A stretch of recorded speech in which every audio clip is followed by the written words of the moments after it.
Hello friends, આપણી YouTube channel game changing સાયકોલોજીમાં આપ સૌનું હાર્દિક સ્વાગત છે.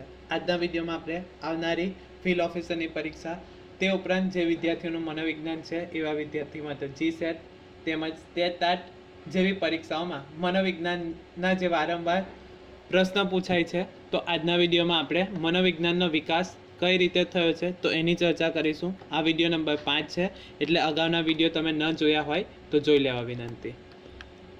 તો બેઝિકથી શરૂઆત કરીએ. મનોવિજ્ઞાનનો વિકાસ.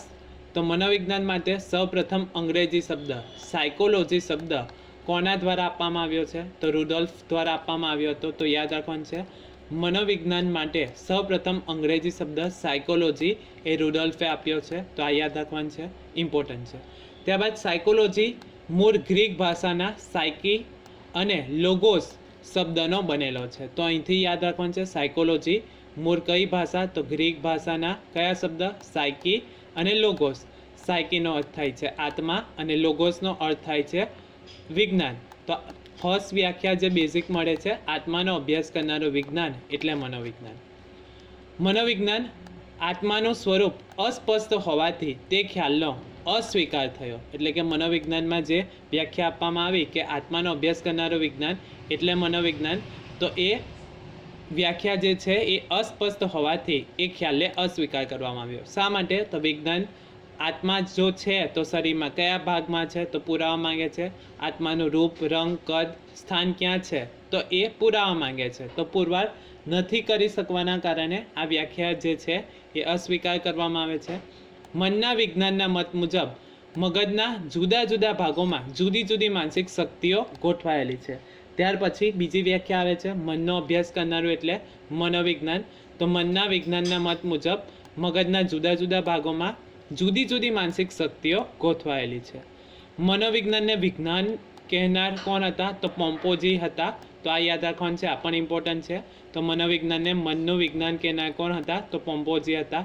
તો ફર્સ્ટ મનોવિજ્ઞાન માટે સૌપ્રથમ અંગ્રેજી શબ્દ સાયકોલોજી કોણે ઉપયોગ કર્યો હતો? તો રુડોલ્ફ દ્વારા કરવામાં આવ્યો હતો. બીજું, મનોવિજ્ઞાનને મનનું વિજ્ઞાન કહેનાર કોણ હતા? તો પોમ્પોજી હતા. ત્યારબાદ જોઈએ આત્માનું વિજ્ઞાન. આ જ સમય દરમિયાન વેબર, ફેકનર, મ્યુલર, હેલ્ફોલ્ટ્ઝ વગેરે મનોવિજ્ઞાનીઓએ વર્તનના ભૌતિક અને શારીરિક આધાર પર ભાર મૂક્યો. એટલે કે વ્યક્તિ જે આત્માનું વિજ્ઞાન, મનનું વિજ્ઞાન, ત્યારબાદ આવે છે વિજ્ઞાની જે હતા એ વર્તનના ભૌતિક અને શારીરિક આધાર પર ભાર મૂકે છે તથા મગજની વિવિધ શક્તિઓના અલગ અલગ કેન્દ્રોની માન્યતા નકારી કાઢી. કે જે આ વેબર, ફેકનર, મ્યુલર હતા એમણે વર્તન ઉપર ભાર મૂકે છે, એના કારણે મગજની જે શક્તિઓ હતી એના જે કેન્દ્રો હતા એને નકારી કાઢે છે. મનનું વિજ્ઞાન ચેતનાનું વિજ્ઞાન બને છે. હવે વિજ્ઞાન, મનોવિજ્ઞાન જે છે એ વર્તનનું વિજ્ઞાન, આથી મનોવિજ્ઞાન એ મનનું વિજ્ઞાન છે એ વ્યાખ્યાઓનો પણ અસ્વીકાર થયો. ત્યારબાદ 19મી સદીના ઉત્તરાર્ધમાં વિલ્હેમ વુન્ડ દ્વારા મનોવિજ્ઞાનને ચેતનાનું વિજ્ઞાન એમ કહેવામાં આવ્યું. તો આ ઇમ્પોર્ટન્ટ છે. 19મી સદીના ઉત્તરાર્ધમાં વિલ્હેમ વુન્ડ દ્વારા મનોવિજ્ઞાનને ચેતનાનું વિજ્ઞાન કહેવામાં આવે છે. તેથી વિલ્હેમ વુન્ડને મનોવિજ્ઞાનના પિતા તરીકે ઓળખવામાં આવે છે. તો યાદ રાખવાનું છે, વિલ્હેમ વુન્ડને મનોવિજ્ઞાનના પિતા તરીકે ઓળખવામાં આવે છે. ચેતનાના અભ્યાસમાં પ્રાણીઓ, શિશુઓ અને અસાધારણ વ્યક્તિઓનો અભ્યાસ શક્ય ન બનતા મનોવિજ્ઞાનનું ક્ષેત્ર સીમિત થઈ ગયું. કે જે ચેતનાનો અભ્યાસ કરનારું વિજ્ઞાન અથવા તો ચેતનાનું વિજ્ઞાન એટલે મનોવિજ્ઞાન, તો એને રિજેક્ટ કરવામાં આવે છે. શા માટે? તો ચેતનાના અભ્યાસમાં પ્રાણીઓ હોય તો એ બોલી નથી શકતા, તો એના માટે એમનો ચેતનામાં અભ્યાસ નથી થતો અથવા તો પ્રાણીઓ પર અભ્યાસ નથી થઈ શકતો.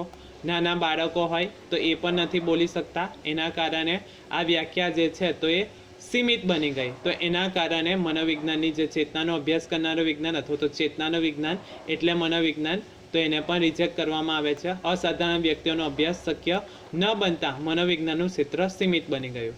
અમેરિકામાં જે.બી. વોટ્સને મનોવિજ્ઞાનને વાર્તનિક વિજ્ઞાન તરીકે ઓળખાવ્યું. તો આ ઇમ્પોર્ટન્ટ છે. વર્તનનું વિજ્ઞાન કોના દ્વારા? તો જે.બી. વોટ્સન દ્વારા.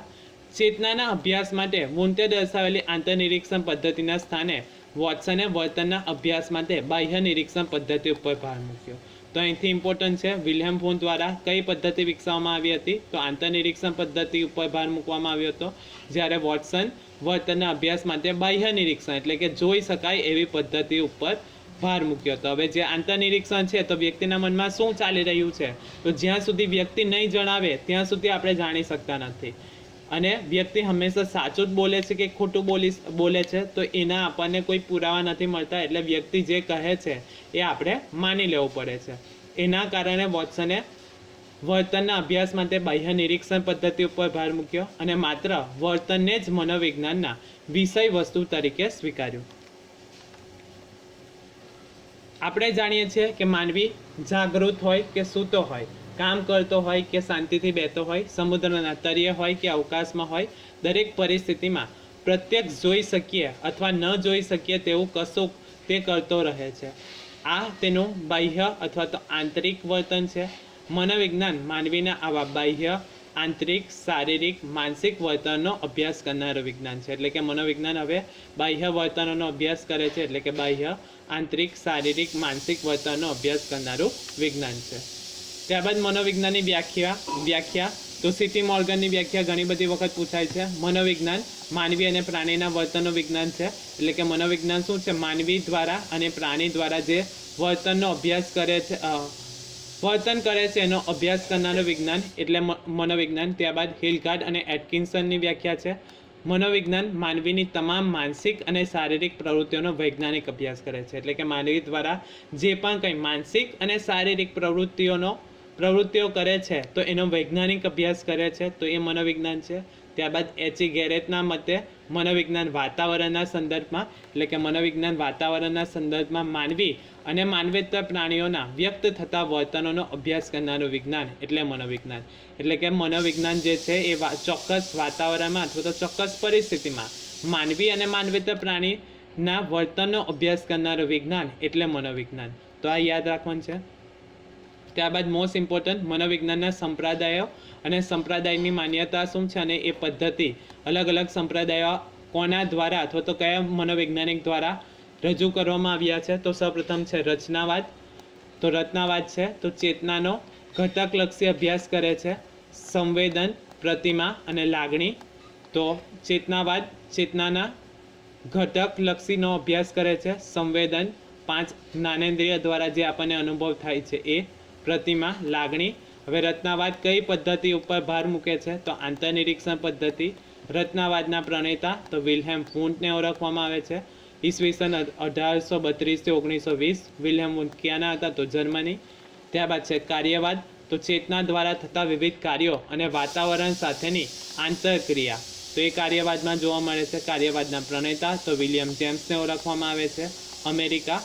ત્યારબાદ છે વર્તનવાદ. પ્રગત વર્તનનો જ અભ્યાસ બાહ્ય નિરીક્ષણ પદ્ધતિ અને પ્રયોગ પદ્ધતિ દ્વારા કરવામાં આવે છે. વર્તનવાદના પ્રણેતા તો જે.બી. વોટ્સનને ઓળખવામાં આવે છે, અમેરિકામાં વર્તનવાદનો ઉદ્ભવ થયો હતો. ત્યારબાદ છે સમષ્ટિવાદ. તો સમૂહમાં જુએ છે, જૂથ, સંગઠન, સમગ્રતા, ઘટકોનો નહીં પરંતુ સમગ્રનો અભ્યાસ કરે છે. તો સમષ્ટિવાદ સાથે મેક્સ વર્ધીમર, કોહલર અને કોપકા સંકળાયેલા છે. તો યાદ રાખવાનું છે. સમષ્ટિવાદ જર્મનીમાં ઉદ્ભવ થયો. મનોવિશ્લેષણવાદ તો અર્ધચેતન અને અચેતન મનનું મહત્વ મનોવિશ્લેષણવાદમાં દર્શાવ્યું છે. બાળપણના અનુભવોની સમગ્ર પુખ્ત વ્યક્તિ પર અસર થાય છે એનું નિરીક્ષણ કરે છે. ત્યારબાદ સ્વપ્ન વિશ્લેષણ, મુક્ત સાહચર્ય તો એ સિગમન્ડ ફ્રોઈડ દ્વારા આપવામાં આવ્યું છે. તો યાદ રાખવાનું છે. જોડકામાં ઘણી બધી વખત પૂછાય છે. રચનાવાદ તો કઈ પદ્ધતિ આવશે? તો આંતરનિરીક્ષણ પદ્ધતિ. રચનાવાદ સાથે સંકળાયેલા મનોવૈજ્ઞાનિક તો વિલ્હેમ વુન્ડ. કાર્યવાદ તો એની સાથે કોણ સંકળાયેલ છે? તો વિલિયમ જેમ્સ. વર્તનવાદ તો જે.બી. વોટ્સન. સમષ્ટિવાદ તો મેક્સ વર્ધીમર, કોહલર અને કોપકા ત્રિપુટી તરીકે ઓળખાય છે. તો નામ યાદ રાખવાનું છે. અને મનોવિશ્લેષણવાદ તો સિગમન્ડ ફ્રોઈડ. બીજી રીતે પ્રશ્ન પૂછાઈ શકે. સ્વપ્ન વિશ્લેષણના પ્રણેતા તો સિગમન્ડ ફ્રોઈડ. મુક્ત સાહચર્ય પદ્ધતિ તો સિગમન્ડ ફ્રોઈડ આવે છે. તો આ ઇમ્પોર્ટન્ટ સ્લાઇડ છે. ત્યારબાદ જે ટેટાટની પરીક્ષા આવનારી છે તો એના માટેના વિડીયો પણ આપણી યુટ્યુબ ચેનલ પર અવેલેબલ છે, તો તમે પ્લેલિસ્ટમાંથી એ વિડીયો પણ જોઈ શકો છો. એ ઉપરાંત જે વિદ્યાર્થીઓ મનોવિજ્ઞાનના છે તો એવા વિદ્યાર્થીઓ માટે જીસેટ અને યુજીસી નેટ માટે પણ વિડીયો ઘણા બધા અવેલેબલ છે. આશા રાખું છું કે તમને આ વિડીયોમાં સમજ પડી ગઈ હશે, અને જો તમને આ વિડીયો પસંદ પડ્યો હોય તો વધુમાં વધુ લાઇક કરો, શેર કરો અને અમારી ચેનલને સબસ્ક્રાઈબ કરો. Thank you.